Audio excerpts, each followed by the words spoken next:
So Jurassic Park was back in 1993, and that's an eternity ago. Then they had a whole bunch of Jurassic Park movies. Then Jurassic World came along in 2015, another one in 2018, 2022. Anyway, that's the theme, that's the setting we are currently in for this board game, Jurassic World, The Legacy of Isla Nublar. Now, look, I think this is a great theme. I think the whole Jurassic Park thing is just captivating, and who doesn't love dinosaurs? Now the thing is, I love the theme. I love the art style they've gone. They've gone for an old school magazine style, and I love legacy games. So you think this would be a surefire winner? Not at all. Anyway, let's go check out the campaign.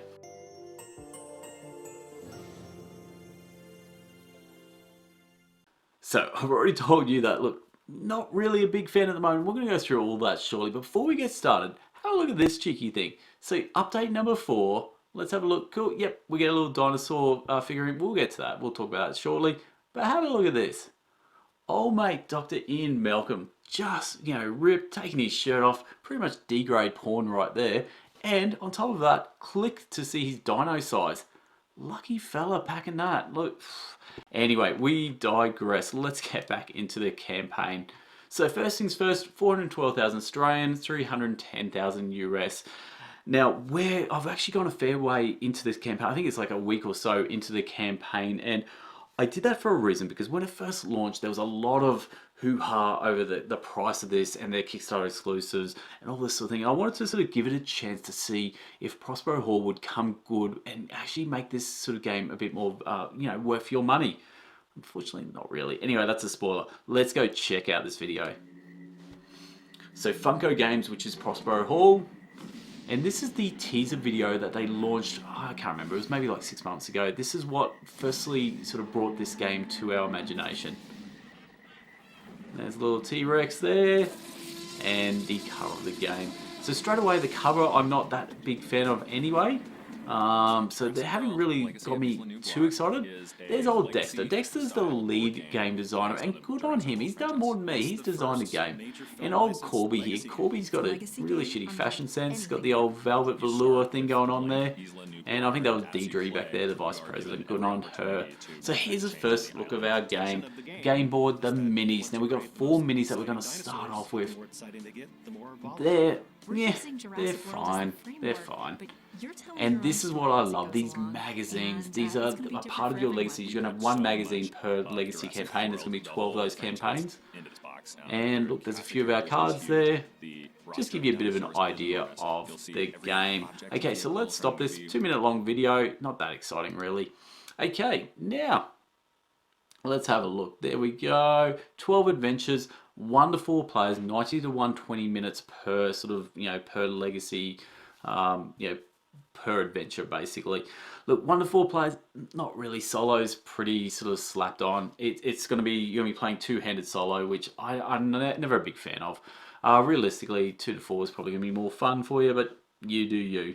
Okay, now again, that game board is split into, I believe there's like 20 sort of different tiles there. And what you're going to do is those 20 tiles are in, I believe, 6 sectors. So those 6 sectors are going to be down here. We've got them down here. And they're going to be sort of cards that are going to flip over every sector. And it's going to give you sort of access to different items, perhaps different actions. So there's sort of different things going on there.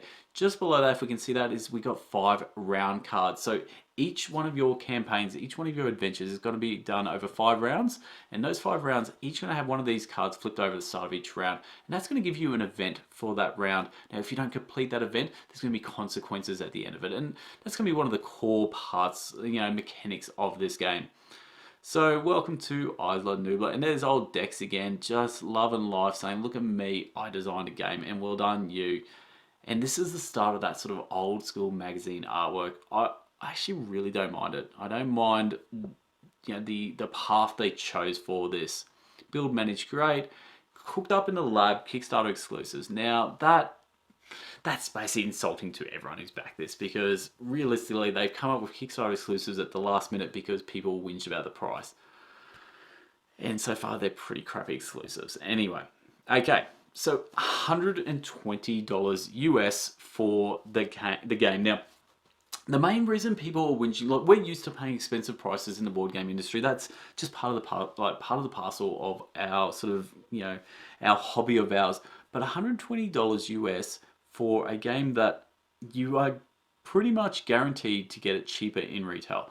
When you add in your postage as well, you can guarantee you're going to save so much money if you just wait for retail.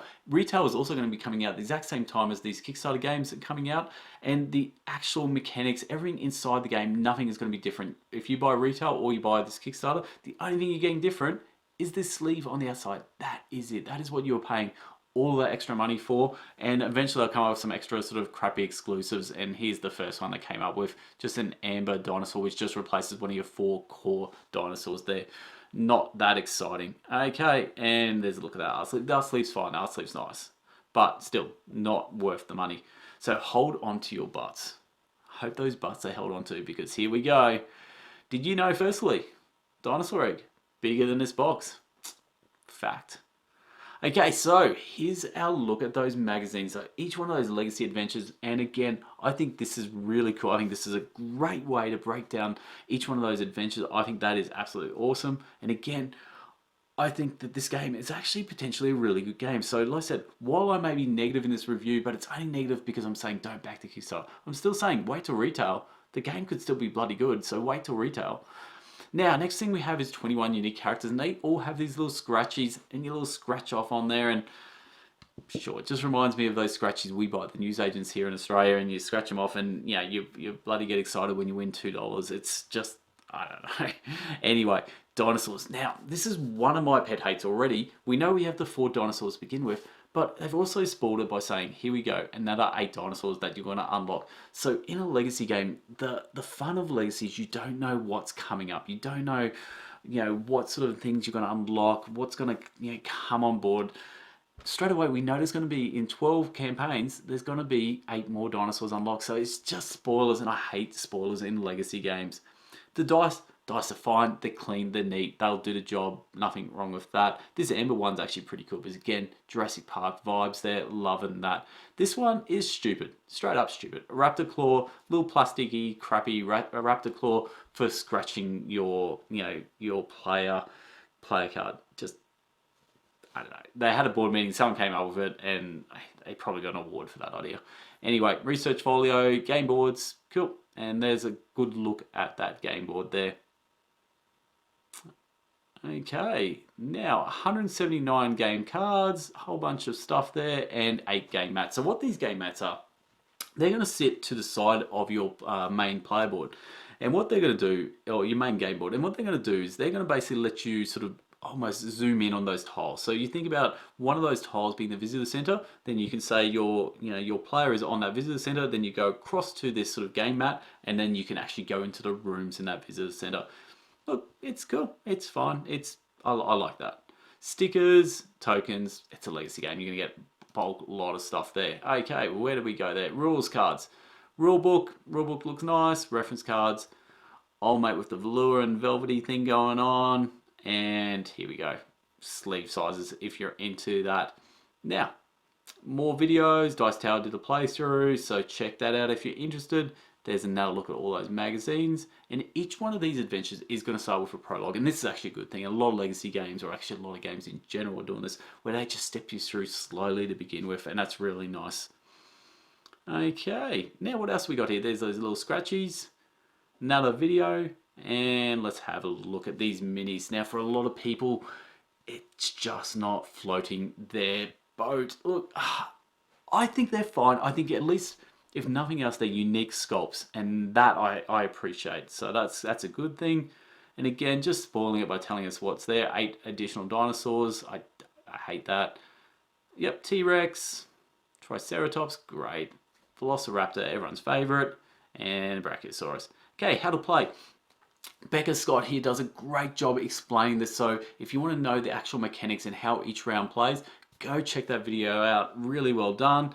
But basically what we have is 5 rounds, and each of those 5 rounds is going to be 5 actions per round. First one is you're going to flip over that event card at the start. So that event card is going to have something that's going to sort of shape how that round is going to sort of go forward. Then from there, what do we got here? Scout sectors. Okay, so next thing is scouting those sectors. So remember that game board, we've got the 20 tiles with 6 different sectors in there. Basically, what's going to happen is you're going to explore a lot of those sectors as you go along with your players, but any ones you don't explore at the end will sort of be flipped over and things will happen. Sort of items and stuff can be unlocked. A whole bunch of sort of stuff goes on with those sectors. Next thing, we have actions. So you're going to get 9 actions per round. Now that doesn't matter if you're a 1 player or 4 players, there's still just 9 actions total. So if you're a 2-player game, you're going to have 1 person with 5 actions, 1 person with 4. 3-player game, there's going to be 3 people with 3 actions each, so on and so forth. Step 4, activate those little dinosaurs. So they're going to move around, they're going to sort of do stuff. They're going to eat people. You just know that's happening. Okay, and then end of round cleanup phase, crack on for the next. Read the rulebook. Now, read the rulebook. It's about 20 pages and it was a good read. It was concise. I didn't mind the rulebook. Solo rules included. They weren't really solo rules. They're basically just saying just play two player handed. It's not solo. Anyway, timetable fall 2022. So this game is already in sort of pre-production. They have everything all set to go. That's why it's such a tight time frame. And realistically, they didn't need Kickstarter. Just keep doing what you're doing, Prospero Hall. You know, Funko Games, just keep pumping them out to retail. Just keep doing that. You didn't need to go to Kickstarter for this because you really have almost shot yourself in the foot by doing that, which is kind of sad because you're a great company. Now, this is where this kills it for so many people. Shipping. Now, US, look, they're getting away lightly there at 20, in the UK at 17. They're reasonable. Even Australia at 28, I can almost accept that. But holy dooly, poor old Alaska and Hawaii, 82 buckaroos. Puerto Rico, 66. 46, 52, 77. I mean, it's disgusting prices. So just do yourself a favor, wait for retail. Again, let them sort of go to retail. You'll be getting it cheaper. You won't be paying this ridiculous sort of postage. Anyway, it is what it is. Okay, and more videos. And that's pretty much it. Look, like I said, I'm torn on this one. I think there is potential. I love the art theme that they've sort of gone down, that sort of old school magazine.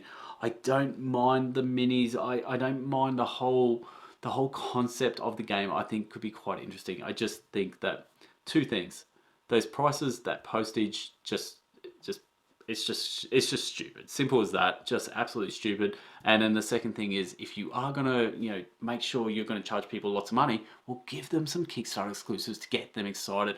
So one of the games I sort of looked at recently was that Casting Shadows, and Casting Shadows gives you a lot of sort of, while it's expensive for it is a small box game that's expensive, but it gives you those Kickstarter exclusives. It makes you want to back the game on Kickstarter, and this is where we have failed here, unfortunately. So look, I still think the game has potential. I think it's an interesting theme. I'm just telling you, just pass on it now. Anyway, look, that's just my opinion. You can totally disagree, and I would love to hear your comments below. Look, like anything, like and subscribe. Let me know if you're actually enjoying my content. Anyway, that's it from me. Till next time, I'm Hoax. This is Board Game Bangers. Laters.